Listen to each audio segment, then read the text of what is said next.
Teman-teman, gantian ya saya yang curhat.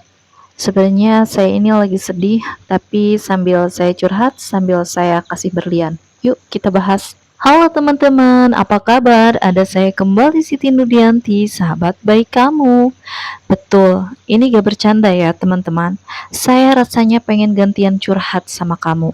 Jadi izinkan saya di video kali ini, betul, baru video kali ini saya sebagai sahabat kamu yang rutin memberikan inspirasi, gantian pengen membagikan sebuah curhatan kepada kamu.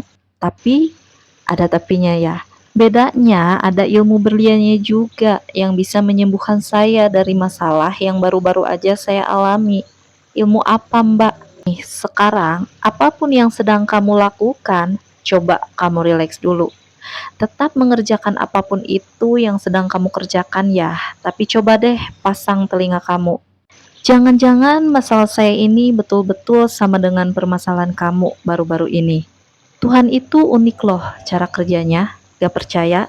Nih, pernah gak sih teman-teman kamu tuh udah punya kelompok sahabat lama? Wah, udah punya pergaulan yang teman-teman kamu tuh udah kenal kamu lama gitu. Bahkan sudah dibilang lebih dari 10 tahun bahkan. Nah, saya juga sama.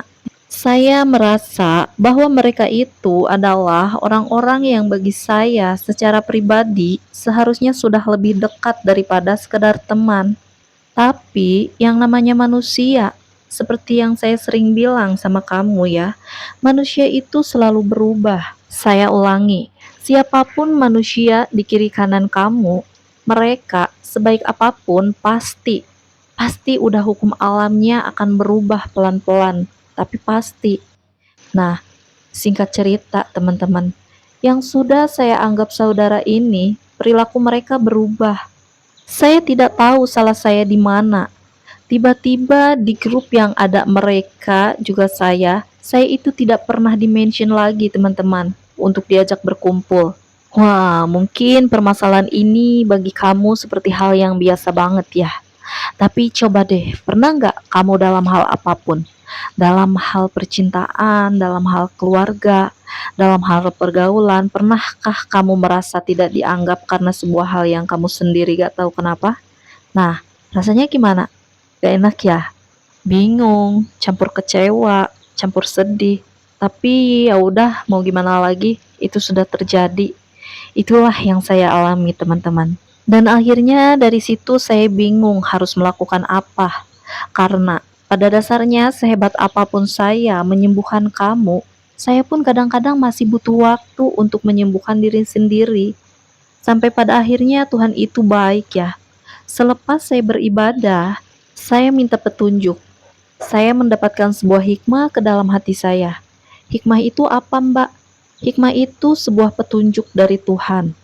Dan kamu tahu nggak petunjuknya apa? Petunjuknya tuh gini, ini unik tapi benar. Pertama, teman-teman, kamu selalu ingat perkataan saya ini ya, terutama kalau kamu nanti menghadapi persoalan yang sama, baik itu persahabatan, percintaan, atau dalam keluarga kamu mungkin mohon maaf mengalami ini. Ingat pesan saya baik-baik. Apa itu Mbak? Cuma satu kok, hidup itu sederhana, harus logis. Dan logika itu sederhana. Kalau memang pintu itu tidak terbuka untuk kamu, jangan didobrak ya. Cari pintu yang lain.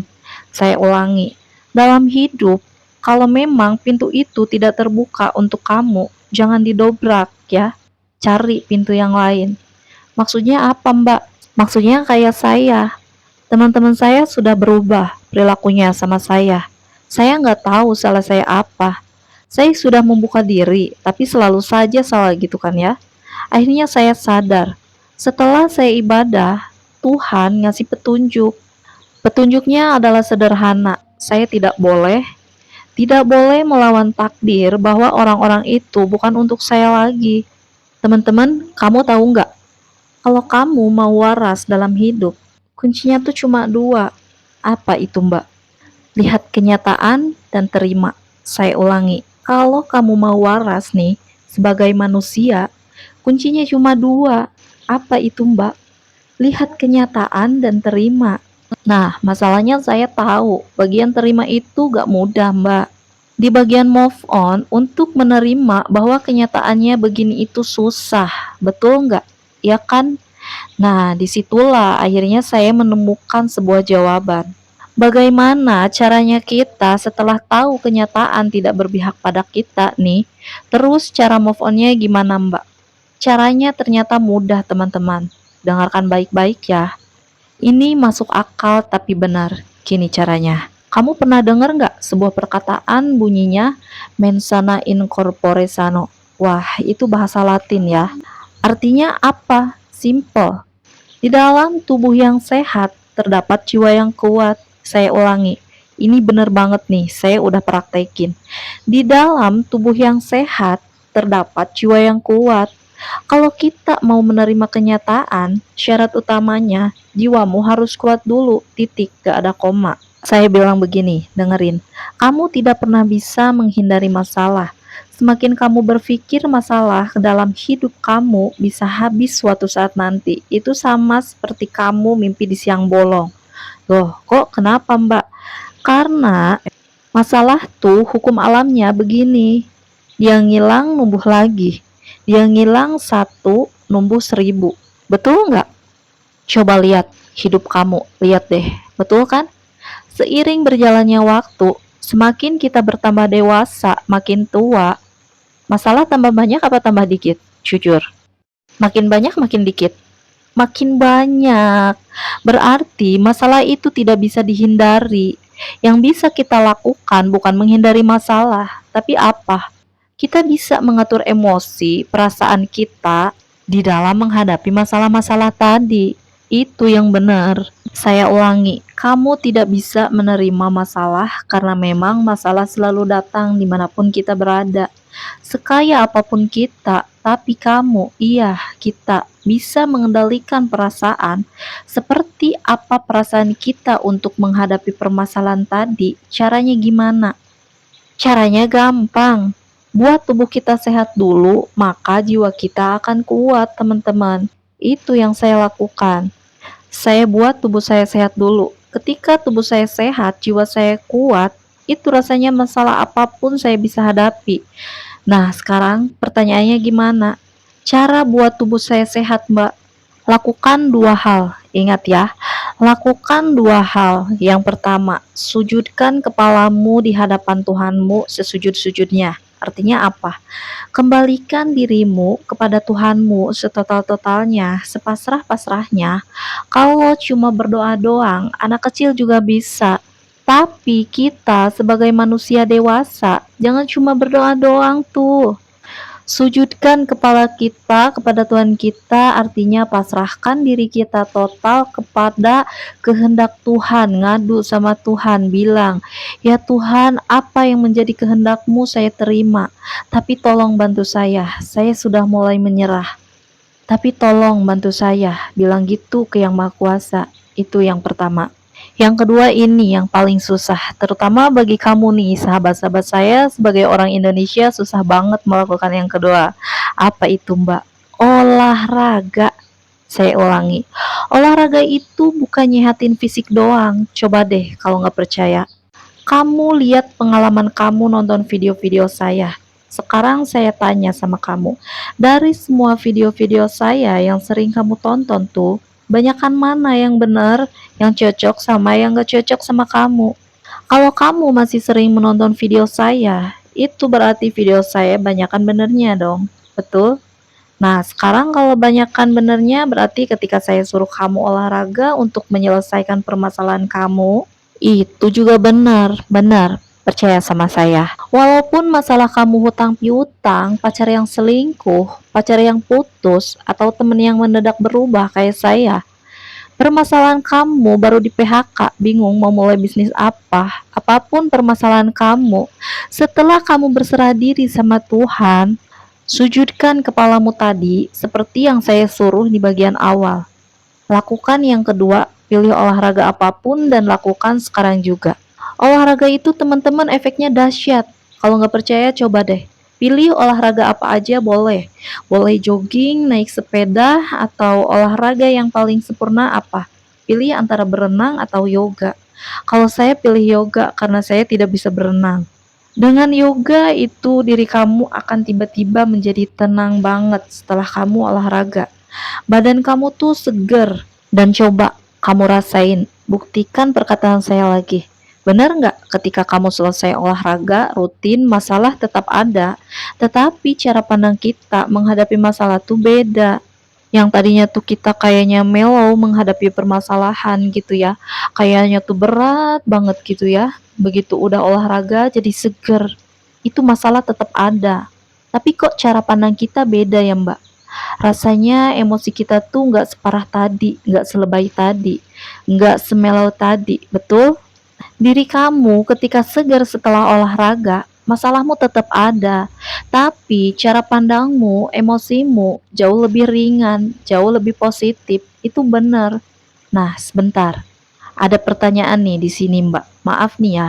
Tapi kalau misalnya kita masalahnya masih ada, itu sama juga bohong dong, ya kan? Lah, masalahnya nggak beres. Gimana? Masalahnya tetap ada walaupun saya udah olahraga, walaupun saya sudah berdoa sama Tuhan.